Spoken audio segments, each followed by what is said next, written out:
রোজা রমজানের মাস, আশেপাশে তো কেউ দেখি না, যাই জট করে ধরে ডলা দিয়ে বানিয়ে খেয়ে যাই গা।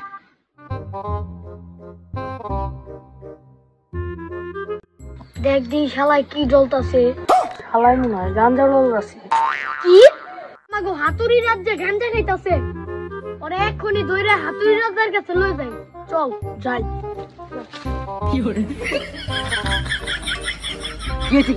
ছাড়েন ছাড়েন আমাকে, ধরছেন কেন? আমরা ছাড়েন ছাড়েন আমাকে। ধীরে দুপুরে হাতুড়ি রাজ্যে গাঁজা খাচ্ছিস, তোকে এখনই মহারাজের কাছে নিয়ে চলবো। চল ছাড়েন আমাকে, ছাড়েন ছাড়েন। চল রাজা দরবার নিয়ে চল,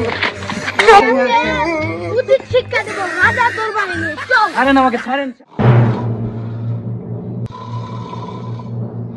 মহারাজ মহারাজ সত্যি পারি। কি হয়েছে বৌরি বলো? দিনে দুপুরে গাঁজা খাচ্ছে। কি এত বড় স্পর্ধা! আমার এই হাতুড়ি রাতে দিনে দুপুরে প্রকাশ্যে রোজার মাসে গাঁজা খাচ্ছে, এত বড় স্পর্ধা! আপনি একটা বিচার করে দেন যেন আপনার রাজ্যে আর কেউ এই কাজ না করে। অবশ্যই আমার এই হাতুড়ি রাতে এত বড় স্পর্ধার উপযুক্ত বিচার হবে। বৌরি, আমি তোমাকে এক্ষুনি আদেশ দিচ্ছি, ওকে আমার সেই অন্ধকার সর্বকারাগারে না না না হুজুর, আমাকে এত বড় শাস্তি দিবেন না। সরে যাও ওখান থেকে, তোমাকে উপযুক্ত শাস্তি অবশ্যই পেতে হবে। আমাকে শেষবারের মতো মাফ করে দেন হুজুর, আমি আর এই ভুল করবো না।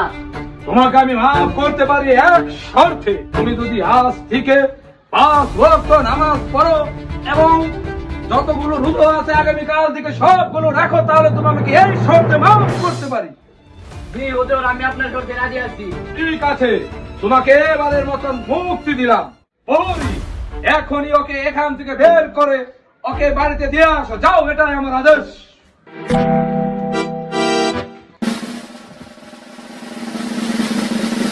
আমার নাম হাতুড়ি রাজা। আমার রাজ্যে প্রকাশ্যে আমার খাবে খাজা।